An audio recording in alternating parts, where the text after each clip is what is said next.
온 가족이 주님과 만나는 가정 예배, 주만 예배의 시간입니다.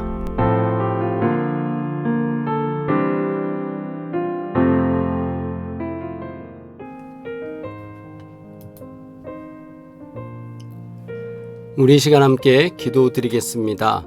주님의 뜻대로 행하고 굳건한 반석 위에 믿음의 집을 짓고 살아가는 성도가 되기 위하여 이 시간 함께 기도드리겠습니다.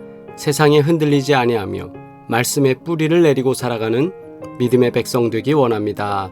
우리 함께 3분간 기도드리겠습니다.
예수 그리스도의 이름으로 기도드리옵나이다. 아멘. 주님의 기도 드립니다. 하늘에 계신 우리 아버지여, 이름이 거룩히 여김을 받으시오며 나라가 임하시오며 뜻이 하늘에서 이루어진 것 같이 땅에서도 이루어지이다. 오늘 우리에게 일용할 양식을 주시옵고 우리가 우리에게 죄 지은 자를 사하여 준 것 같이 우리 죄를 사하여 주시옵고 우리를 시험에 들게 하지 마시옵고 다만 악에서 구하시옵소서. 나라와 권세와 영광이 아버지께 영원히 있사옵나이다. 아멘. 온 가족이 주님과 만나는 가정 예배, 주만 예배의 시간입니다. 오늘도 주님께서 우리 가정에 크고 놀라운 은혜로 함께 하시기를 간절히 축원합니다. 우리 함께 찬양 드리겠습니다.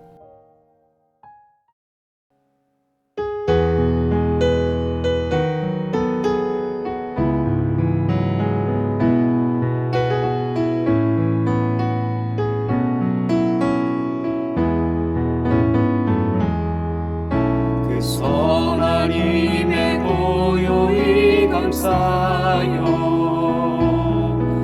그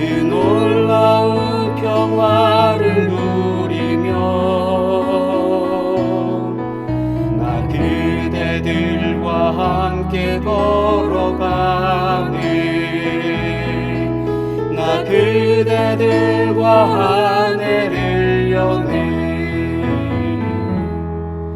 지나간 허물 어둠의 날들이 무겁게 내 영혼 짓눌러도 오 주여 우릴 외면치 마시고 약속의 구원을 이루소서. 그 선한 힘이 우릴 감싸시니 믿음으로 일어나릴 기대하네. 주 언제나 우리와 함께 계셔. 하루 또 하루가 늘 새로워. 주께서 밝히신 작은 촛불이 어둠을 헤치고 타오르네. 그 빛에 우리 모두 하나 되어 온누리에 비추게 하소서. 그 선한 힘이 우릴 감싸시니 믿음으로 일어나릴 기대하네. 주 언제나 우리와 함께 계셔. 하루 또 하루가 늘 새로워. 이 고요함이 깊이 번져갈 때 저 가슴 벅찬 노래 들리네. 다시 하나가 되게 이끄소서. 주님의 빛이 빛나는 이 밤, 그 선한 힘이 우릴 감싸시니 믿음으로 일어나릴 기대하네. 주 언제나 우리와 함께 계셔. 하루 또 하루가 늘 새로워. 아멘. 하나님의 말씀 마태복음 7장 21절로 27절까지의 말씀입니다. 함께 합독하겠습니다. 나더러 주여 주여 하는 자마다 다 천국에 들어갈 것이 아니요 다만 하늘에 계신 내 아버지의 뜻대로 행하는 자라야 들어가리라. 그날에 많은 사람이 나더러 이르되 주여 주여 우리가 주의 이름으로 선지자 노릇하며 주의 이름으로 귀신을 쫓아내며 주의 이름으로 많은 권능을 행하지 아니하였나이까 하리니 그때에 내가 그들에게 밝히 말하되 내가 너희를 도무지 알지 못하니 불법을 행하는 자들아 내게서 떠나가라 하리라.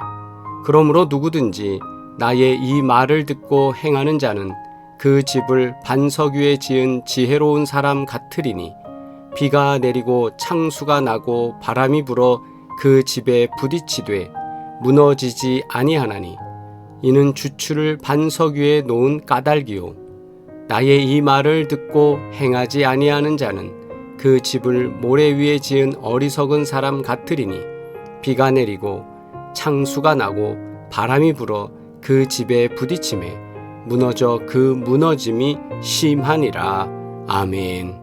주신 말씀을 통해 주님 뜻대로 살기로 했네 라는 제목으로 함께 은혜 나누겠습니다. 우리가 이 세상에서 살아가면서 신앙생활을 잘해야 된다라는 말을 자주 합니다. 그런데 이런 고민을 하다 보면 이렇게 질문하게 됩니다. 어떻게 하는 것이 신앙생활 잘하는 것일까요? 오늘 말씀이 아마도 이 질문에 해답이 될 것이라 생각됩니다. 주님이 말씀하신 대로 하는 것, 신앙생활을 잘하는 것입니다. 하나님이 하라고 하신 대로 하는 것, 그것이 잘하는 것이다, 이 말씀이죠. 주님이 명령하신 대로 순종하는 것입니다. 거기에 자꾸 인간적인 생각을 집어넣고 자신의 의지와 뜻을 집어넣게 되는 순간부터 목적과 의미는 퇴색해버리고 중심이 바뀌게 됩니다. 마치 조미료를 너무 많이 넣어서 본질적 맛이 안 나는 것처럼 이것이 하나님을 섬기는 신앙생활인지 자기의 영광을 드러내는 것인지 또는 자기의 의를 드러내는 것인지 복잡하게 만들기 때문입니다. 디모데후서 3장 14절로 15절 말씀에 그러나 너는 배우고 확신한 일에 거하라. 너는 네가 누구에게서 배운 것을 알며 또 어려서부터 성경을 알았나니 성경은 능히 너로 하여금 그리스도 예수 안에 있는 믿음으로 말미암아 구원에 이르는 지혜가 있게 하느니라. 아멘. 사도 바울이 디모데에게 편지하면서 너는 배우고 확신한 일에 거하라. 배우고 확신한 일, 성경 말씀을 배우고 성경 말씀을 통해서 믿음 안에 이것이 확신이다라는 것을 들은 믿음 있는 일에 너는 생활하며 거하라. 네가 누구에게서 배운 것을 알며 또 어려서부터 성경을 알았다. 이거는 네가 어머니와 또 할머니를 통해서 성경에 대해서 배웠고 그렇게 살아왔는데 성경은 너로 하여금 그리스도 예수 안에 있는 믿음으로 말미암아 구원에 이르는 지혜가 있게 하느니라.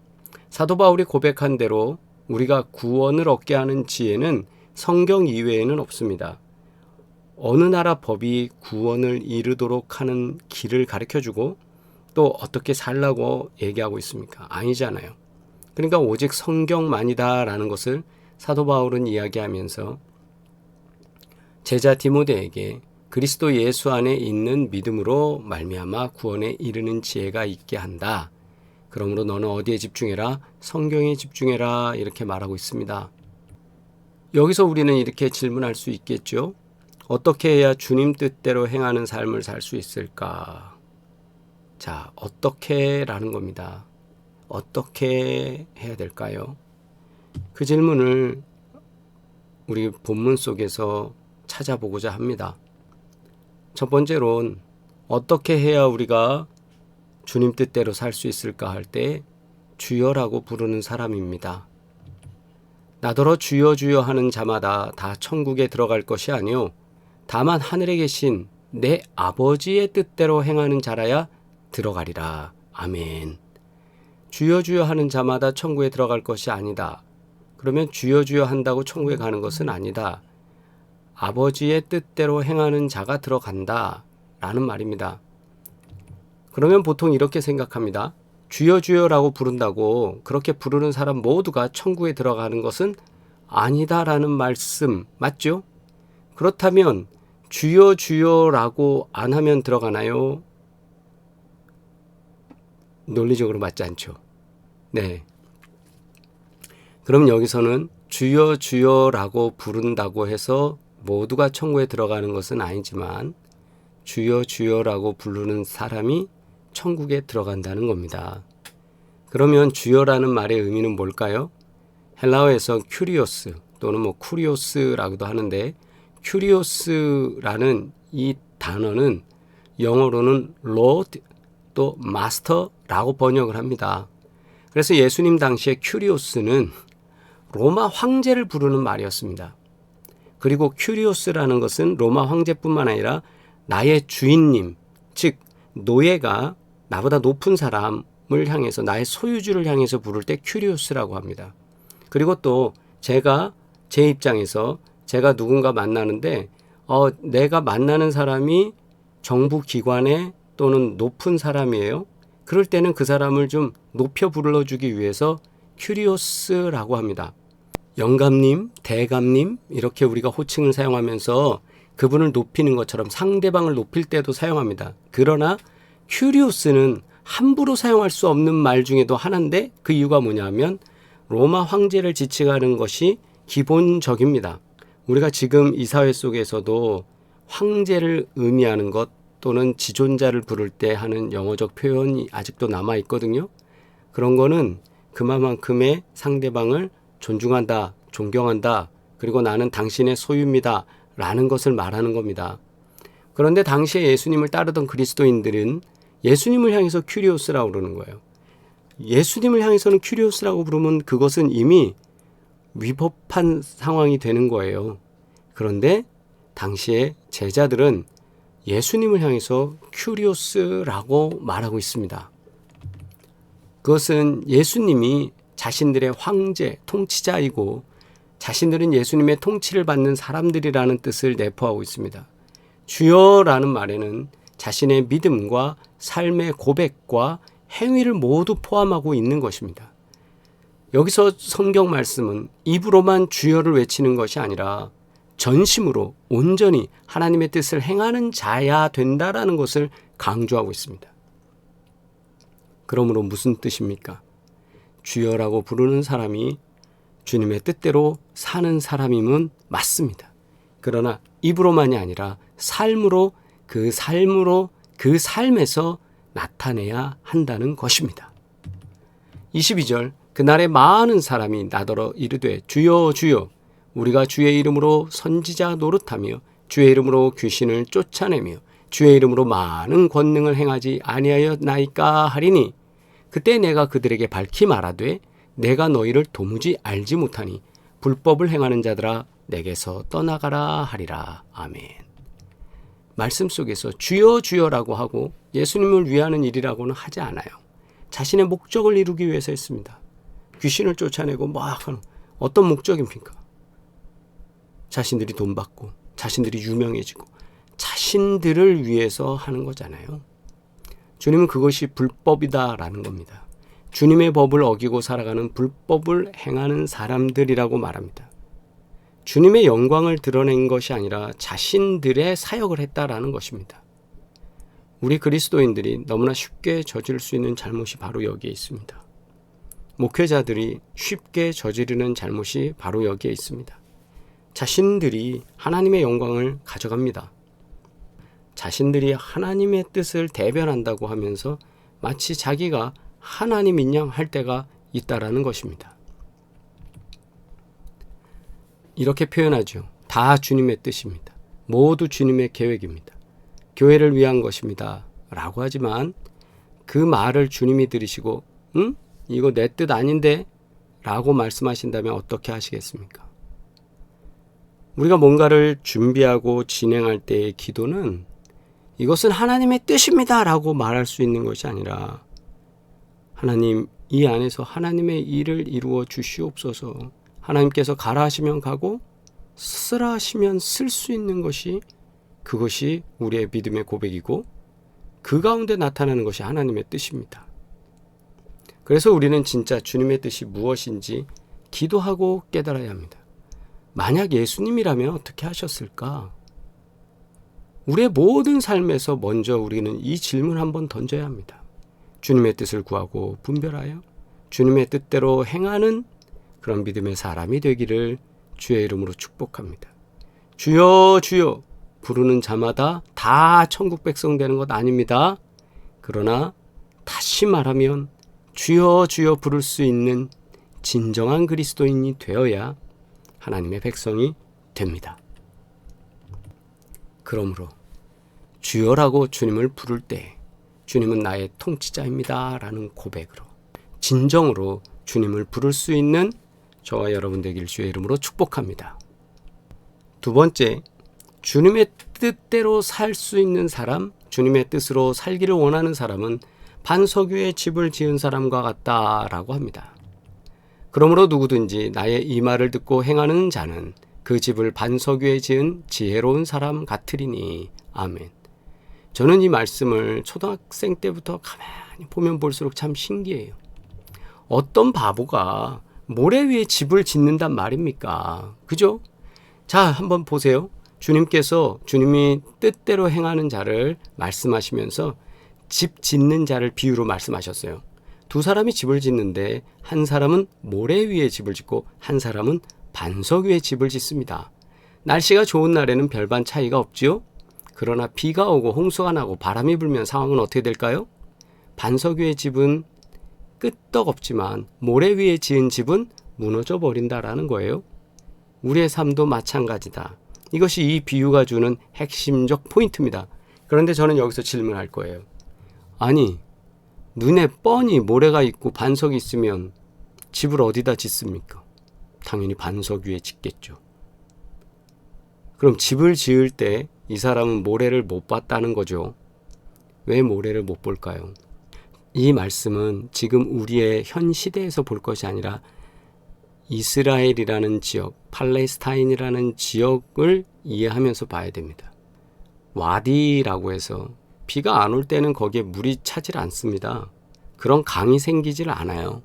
그런데 우기가 돼서 갑자기 비가 내리면 그곳이 물줄기가 흘러가는 저지대가 돼서 갑작스럽게 물이 흘러가는 강바닥이 돼버리는 겁니다. 그러면 어떻게 될까요? 영락없이 거기는 물에 휩쓸려서 내려가겠죠. 그런 곳에 집을 짓는 사람들이 많습니다. 왜요? 평상시 땐 그게 보이지 않기 때문이에요. 반석 위에 지을 수 있는 사람은 그 상황을 이미 알고서 반석을 찾는 사람만이 반석 위에 집을 짓는 사람이죠. 모든 사람은 다 똑같이 주어진 시간을 살아가요. 저도 그렇고 여러분도 그렇고 우리 모두 그렇습니다.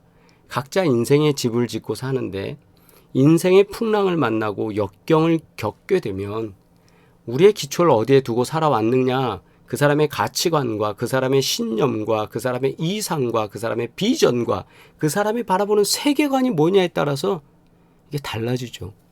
모래 위에 집을 짓고 싶은 사람이 누가 있겠어요? 좀 전에 말씀드렸잖아요. 그런데 자신은 반석이라고 생각했던 건데 그게 모래라는 거죠. 자신의 생각에는 튼튼하고 자신을 지켜줄 것이라고 믿었던 반석이 모래일 수 있다라는 것을 우리는 알아야 합니다. 우리가 알고 있는 신념, 우리가 과학적이다고 얘기하는 것, 이렇게 하면 경제적으로 나는 어떻게 될 거다라고 하는 어떤 확신들, 이 모든 것이 반석 같지만 모래일 수 있다는 거예요. 그럼 반석은 누굴까요? 성경 말씀 분명히 말하고 있습니다. 성삼위일체 하나님, 하나님 아버지, 예수 그리스도, 성령님. 우리는 거기에 우리 인생의 기본을 두어야 합니다. 즉 판단 근거의 베이스를 바로 하나님으로부터 가지고 와야 된다라는 사실입니다. 이르되 여호와는 나의 반석이시요 나의 요새시요 나를 위하여 나를 건지시는 자시요 내가 피할 나의 반석의 하나님이시요 나의 방패시요 나의 구원의 뿌리시요 나의 높은 망대시요 그에게 피할 나의 피난처시요 나의 구원자시라 나를 폭력에서 구원하셨도다. 아멘. 사무엘 하에 기록된 고백입니다. 우리에게 하나님은 누굽니까? 모래입니까? 갑자기 있다가도 없어지는 환상입니까? 우리의 삶에 하나님을 반석으로 두고 말씀을 기초로 살아가는 사람, 삶의 목적이 하나님의 뜻대로 살아가는 사람은 아무리 인생에 풍파가 몰려와도 절대로 넘어가지 않습니다. 반석 되신 주님이 책임져 주시기 때문입니다.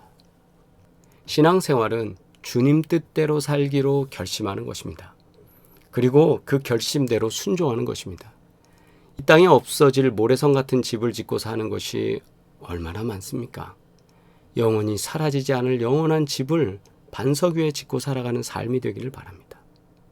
돈도요, 돌아가실 때 갖고 가나요? 큰 아파트 짊어지고 가던가요? 럭셔리한 좋은 승용차 어떻게 될까요? 우리는 왜 거기에 목적을 둘까요? 물론 편리하고 안락합니다. 그러나 그것이 우리의 최종적 목적이 되면 참 슬픈 것 같아요. 쇳덩이 하나 좀 살려고 평생 살다가 죽는 거예요. 맨날 변동되는 아파트 값에 희비가 갈리는 거예요. 불쌍해요. 주님의 뜻대로 행하면서 굳건한 반석 위에 믿음을 짓고 살기를 바랍니다. 말씀을 정리해 봅니다. 우리 주님 뜻대로 살기를 바랍니다. 우리는 매스컴을 통해서 대형 건설사가 건축하는 건축물이 붕괴되는 사고도 보았습니다. 아니, 저런 일이 어떻게 벌어져? 그것도 21세기에 저런 사건이 벌어진다고? 놀랄 일이에요. 또 최근에는 적당량의 철근이 들어가야 되는데 구조물을 버티기 위해서 그거 다 법적으로 이 정도는 해야지 안전하다라고 다 했는데 수익에 눈이 멀어서 어떻게 해요? 철근을 부족하게 넣어요. 그것이 또 다 적발되었어요. 다행히. 나중에 다 사람들 살다가 그거 구멍 뻥뻥 나면 어떻게 됩니까? 이런 경우 내구성 떨어지잖아요. 본문 말씀 21절로 23절에서 비실천적인 종교인, 입으로만 뻥긋뻥긋하는 주여 주여 하는 사람, 이 사람들에 대해서 주님은 책망하시는 거예요. 그러면서 계속 반복적으로 말씀하시는 건 실천적 그리스도인이 되어라. 지혜로운 건축자와 어리석은 건축자를 비유하면서도 말씀하시는 것, 그 핵심은 실천적인 사람이 되라. 어떤 거예요? 말씀을 듣고 행하는 사람. 말씀을 듣고 행하면 그게 견고한 반석 위에 집을 지은 사람이 된다라는 거예요. 그러면 말씀을 듣고 행하지 않으면 모래가 되는 거예요. 부실한 건축물이 되는 겁니다. 예수님께서 원하시는 것은 무엇입니까? 본문 속에서 강조하는 것 바로 실천하는 그리스도인입니다. 입으로만 주여 주여 아멘 아멘 하는 것이 아니라 삶이 그렇게 살아가는 거예요. 그러면 여기서 우린 질문합니다. 100% 완벽하게 그렇게 살아간 사람 누굽니까? 이 땅에 있습니까? 네, 있습니다. 예수님이십니다. 그리고 우리는 부족하고 미완성되지만 예수님을 따라 살려고 몸부림치며 살아가는 겁니다. 내 안에 욕심이 있지만, 내 안에 질투심도 있지만, 내 안에 경쟁심도 있지만 그것을 자꾸 훈련하면서 예수님처럼 닮아가려고 실천하는 겁니다. 훌륭한 프로야구 선수들은 수많은 연습과 똑같은 동작을 반복합니다. 아니, 우리나라에서 그렇게 잘하는 선수인데 굳이 그렇게까지 할 필요 있습니까? 전에도 말씀드렸잖아요. 굳이 그렇게 할 필요 있습니까? 그런데 자꾸 연습하고 연습해야 자신의 실력을 키우고 틀어지지 않습니다. 마찬가지예요. 말씀에 대한 실천은 우리가 안다라는 것으로 끝나는 것이 아니라 그 안다라는 것이 내 삶에서 우러져 나올 수 있도록 마치 녹차 티백을 물에 넣어서 그 티백의 진가가 쫙 물 가운데 퍼지는 것처럼 우리의 삶이 우리 주변의 사람들에게 그렇게 우러나와져서 말씀이 쭉 퍼져가는 것입니다. 그러기 위해서 우리는 실천하는 것입니다. 그러므로 오늘도 우리는 주님의 뜻대로 행해서 굳건한 반석, 즉 주의 말씀 위에 우리의 삶을 지어서 살아가는 성도가 되기를 바랍니다. 우리의 삶을 말씀 위에 지어서 아름답고 튼튼하게, 그리고 우리가 환난을 당하고 어려움을 당해도 절대로 무너지지 않는 믿음의 백성 되기를 주의 이름으로 축복합니다. 기도드리겠습니다. 거룩하신 아버지 하나님, 우리가 인생을 살아가면서 내 판단과 내 기준으로 이것이 옳다, 이것이 좋다 선택함에 있어서 어리석은 자로 살아가지 않게 하여 주옵시고, 하나님 말씀의 기준에서 이것이 옳고 하나님 말씀 기준에서 이것을 선택해야 된다라는 가치관의 변화, 세계관의 변화, 믿음의 변화로 인해서 살아가기를 원합니다. 또 아버지 하나님, 성경에 대해서 안다고 지식적 만족으로만 끝나는 미련한 그리스도인 되지 않도록 하여 주시고, 말씀을 계속 실천하면서 굳건한 반석 위에 집을 지어져 나갈 수 있는, 인생을 세워나갈 수 있는 하나님 백성 되게 하여 주시옵소서. 하나님, 우리가 인생을 살아가면서 예수님을 따르고 하나님을 따르고 성령님과 동행하는 삶이 아니라 종교인으로 살 때가 있음을 고백드립니다. 거룩한 척, 또 뭐가 있는 척하면서 살아가는 잘못된 모래 위에 지은 집과 같은 인생 되지 않도록 하시고, 오늘도 주만 바라보며 큐리어스, 우리의 주인임을 고백하면서 주님 앞에 나아가게 하여 주시옵소서. 오늘도 예배드리게 하신 은혜 감사하며 또한 새롭게 주님 앞에 결단하는 사랑하는 주의 백성들의 마음을 기억하셔서 하늘의 신령한 복과 땅의 기름진 복으로 함께하여 주시고 자녀 손에 이르기까지 복되게 하여 주시며 또한 부모님 세대에도 은혜를 더하여 주셔서 하나님께서 도우시는 귀한 은혜만이 역사되게 하여 주시옵소서. 또한 사랑의 교회를 기억하여 주셔서 우리 교회의 더 많은 부흥으로 인해 선교하는 일에 온 힘을 다 집중하며 이를 감당할 수 있도록 하나님 도와 주시옵소서. 이제는 우리를 구원하신 예수 그리스도의 은혜와 하나님 아버지의 끝없는 사랑과 성령의 교통하시고 인도하시며 함께 하시는 놀라운 증거가 말씀을 듣고 말씀대로 실천하는 사랑하는 주의 백성들 가운데 이제로부터 영원토록 함께 하시기를 간절히 축원하옵나이다. 아멘. 할렐루야. 우리 채팅으로 인사 나누시겠습니다. 우리 예배에 참여하신 분들 아멘 또 사랑합니다 이렇게 채팅으로 남겨주시기 바랍니다. 우리 사랑하는 교우들을 위해서 아픈 분들 기도 제목 있는 분들을 위해서 우리가 계속 중보 기도하시길 바랍니다. 하나님께서 도우셔서 강건케 하시고 회복시키시고 도우시는 줄 믿습니다. 그리고 우리 사업장을 위해 축복합니다. 구보공영 송파비오 부동산 헤어플래너 JB 로직스 하나님께서 형통케 하시고 이 기업을 통해서 또 세계 선교하는데 크게 쓰임받을 수 있도록 복의 복으로 함께 하실 줄 믿습니다. 다음 만나는 시간까지 복되시기를 바라고요. 그리고 제가 아프리카 선교 여행하는 동안 진행되어지는 모든 사항은 또 사이사이에 여러분에게 영상을 통해서 올려드리도록 하겠습니다. 다시 만나는 그날까지 복되시기를 바랍니다. 사랑합니다.